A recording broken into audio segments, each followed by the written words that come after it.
Hello guys, welcome to my YouTube channel.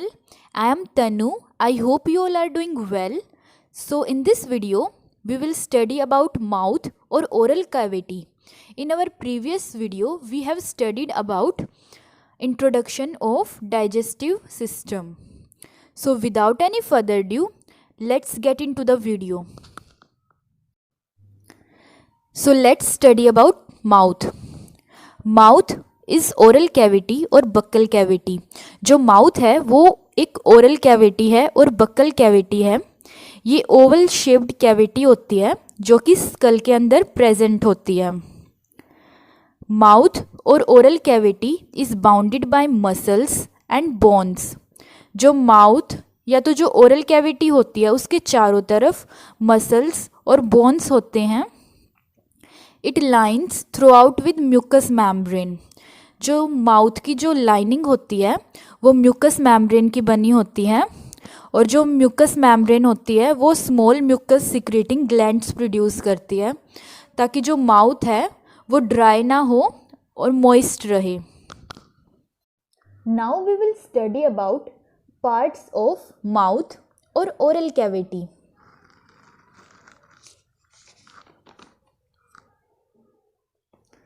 First is lips, second is vestibule, third is oral cavity, fourth is gums, fifth is teeth, sixth is hard and soft palate, seventh is tongue, eighth is uvula, and ninth is salivary gland.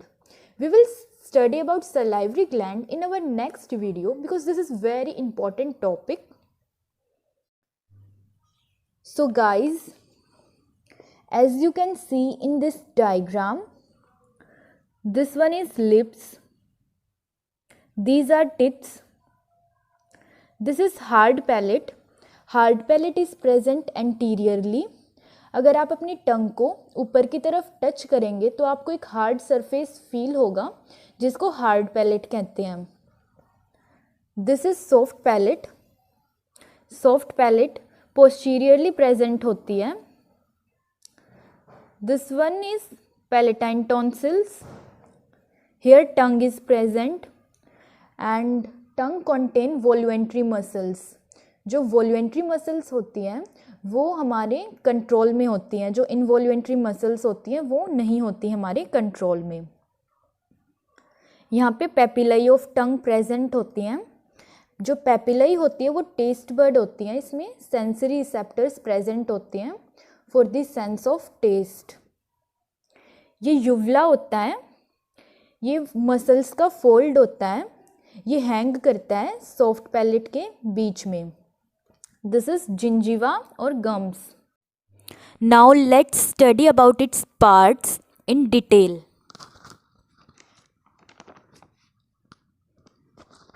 So first one is vestibule. Vestibule क्या होता है? ये area होता है teeth, lips and cheeks के बीच का. जो इनके बीच का एरिया होता है टिथ, लिप्स एंड चीक्स का, उसको हम वेस्टिब्यूल कहते हैं. सेकंड हम पढ़ेंगे टिथ के बारे में. Teeth are embedded in the socket of alveolar ridge of mandible and maxilla. जो टिथ होते हैं ये इम्बेंडेड होते हैं जो सॉकेट होता है एल्व्यूलर रिज का. मतलब जो ये धसे हुए होते हैं सॉकेट के अंदर एल्व्यूलर रिज के ऑफ मैंडिबल एंड मैक्सिला. जो मैंडिबल होता है ये लोअर जा की बोन होती हैं और जो मैक्सिला होता है ये अपर जा की बोन होती हैं. जो मैंडिबल होता है ये फिक्स्ड होता है और मैक्सिला मूवेबल होता है. Now we will study about parts of teeth. So these are of two type. First one is temporary or deciduous or primary teeth. Second one is permanent teeth. तो जो ये temporary teeth होते हैं ये children's में होते हैं. इनको हम दूध के दांत भी कहते हैं. सेकंड जो परमानेंट टीथ होते हैं ये अडल्ट्स में होते हैं. Now let's study about temporary teeth. There are 20 temporary teeth, 10 in each jaw. Upper jaw में और लोअर जा में 10 होते हैं total 20, erupt at 6 month of age, ये 6 मंथ ऑफ एज में टूटते हैं, and should all be present by 24 month, और सारे प्रेजेंट हो जाते हैं 24 मंथ की एज पे। Now permanent teeth, these replace the temporary teeth in the 6th year of age, तो जो ये परमानेंट टिथ होते हैं ये रिप्लेस कर देते हैं टेम्परेरी टिथ को 6th ईयर ऑफ एज पे। टोटल 32 होते हैं परमानेंट टिथ, 16 अपर जा में और अनदर 16 लोअर जा में। ये कंप्लीट हो जाते हैं 21st ईयर जो एज होती है तब तक अडल्ट्स में ये कंप्लीट हो जाते हैं 32 teeth. Now we will study about structure of teeth. So this one is crown, जो ये ऊपर वाला एरिया होता है ये क्राउन होता है, ये विजिबल पार्ट होता है, ये गम्स के ऊपर प्रेजेंट होता है। क्राउन के नीचे होता है रूट, जो रूट होता है ये बोन्स में इम्बेडेड होता है, और जहाँ पर क्राउन और रूट आपस में आकर मर्ज होते हैं वहाँ पर क्या होता है, नेक, वहाँ पर ये यहाँ पे नेक फॉर्म होता है। दिस इज इनेमल, ये हार्ड सब्सटेंस का बना होता है। नेक्स्ट वन इज डेंटाइन, जो डेंटाइन होता है ये क्राउन में प्रेजेंट होता है, जो इनेमल होता है वो डेंटाइन को कवर करता है। Next one is pulp cavity, जो पल्प कैविटी होती है वो सेंटर में प्रेजेंट होती है, इसमें ब्लड वेसल्स, नर्व्स और लिम्फेटिक वेसल्स होते हैं, यहाँ पर ये गम्स होते हैं।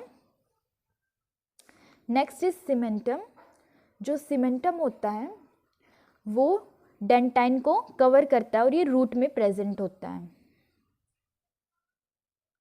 और यहाँ पर ये नर्व्स और ब्लड वेसल्स प्रेजेंट होते हैं।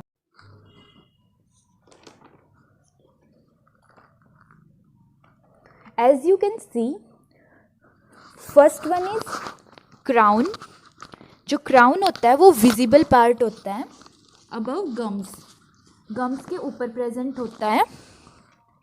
नेक्स्ट इज रूट, जो रूट होता है वो इम्बेडेड होता है बोन्स के अंदर।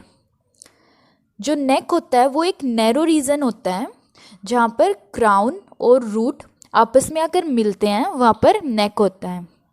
फोर्थ इज पल्प कैविटी, जो पल्प कैविटी होती है वो सेंटर में प्रेजेंट होती है, और इसमें blood vessel, lymphatic vessel and nerves present होती हैं। नेक्स्ट इज डेंटाइन, जो डेंटाइन होता है ये क्या होता है, इसको इनेमल कवर करता है, जो एक हार्ड सब्सटेंस होता है, और ये क्राउन में प्रेजेंट होता है dentine. Now we will study about function of teeth and its shapes. So this first one is molar, second is premolar, third is canine and fourth one is incisor.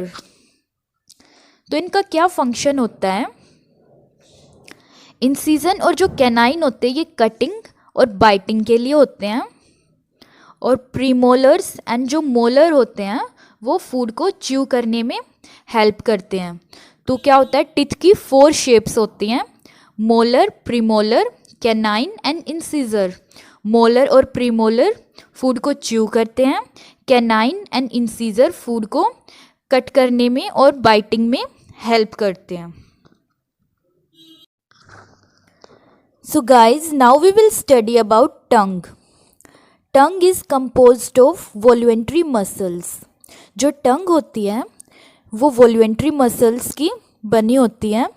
Voluntary muscles वो muscles होती हैं जो हमारी body के control में होती हैं, and is present at the floor of mouth. जो माउथ का फ्लोर होता है नीचे की तरफ, वहाँ पर ये प्रेजेंट होती है।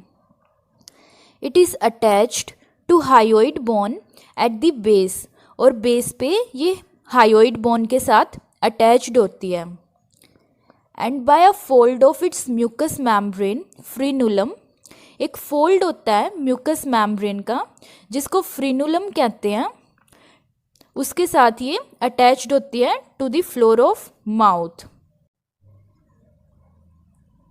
The superior surface consist of numerous papillae. जो टंग का ऊपर वाला सरफेस होता है वहाँ पर पेपिलाई प्रेजेंट होती हैं। जो पेपिलाई होती हैं उनके पास सेंसरी रिसेप्टर्स प्रेजेंट होते हैं for the sense of taste in the taste bud. ये हमें फूड के टेस्ट के बारे में बताती हैं कि फूड का टेस्ट क्या है, वो साल्टी है, स्वीट है, सोर है, बिटर है, कैसा है food. Now we will study about function of tongue. First function is chewing. तो जो टंग होती है वो फूड को च्यू करवाती है, मतलब फूड के चबाने में हेल्प करती है। Second one is swallowing. Tongue होती है फूड को स्वेलो करवाने में, निगलने में हेल्प करती है। Third is speech. जो टंग होती है वो हमारे बोलने में भी हेल्प करती है। Fourth is test. टंग में पेपिलाई प्रेजेंट होते हैं जो हमें बताते हैं फूड के टेस्ट के बारे में। Now we will study about palate. जो पैलेट होती है वो हमारे माउथ की रूफ में प्रेजेंट होती है, ऊपर की तरफ। It form a division between the nasal and oral cavity. ये नेज़ल और जो ओरल कैविटी होती है उसके बीच में डिवीज़न फॉर्म करती है। Now we will study about its type. So palate is of two type, hard palate and soft palate. So first of all we will study about hard palate. Hard palate is located anteriorly. जो hard palate होती है वो आगे की तरफ present होती है anteriorly. It is immobile. जो hard palate होती है वो immobile होती है, मतलब ये इसमें कोई भी movement नहीं हो सकती. Next is comprised of bone. जो hard palate होती है वो bones की बनी होती है. Next one is soft palate. It is located posteriorly. Soft palate पीछे की तरफ present होती है और जो hard palate थी ये आगे की तरफ थी. Comprises of muscle fiber. जो soft palate होती है वो muscle fibers की बनी होती है. It can be elevated during swallowing. ये जो सॉफ्ट पैलेट होती है ये एलिवेट हो सकती है स्वेलोइंग के टाइम पर, मतलब रेज्ड हो सकती है. This prevent the food bolus from entering the nasopharynx, ताकि जो फूड बोलस है वो नेजोफेरेनेक्स में एंट्री ना कर सके. Now we will study about uvula, a curved fold of muscles which hang between the soft palate. तो ये एक फोल्ड होता है मसल्स का जो हैंग करता है सॉफ्ट पैलेट के बीच में. Now functions. Help in preventing food from entering nasal cavity. ये प्रिवेंट करता है फूड की एंट्री को नेजल कैविटी के अंदर. Help in speech. ये स्पीच में हेल्पफुल होता है.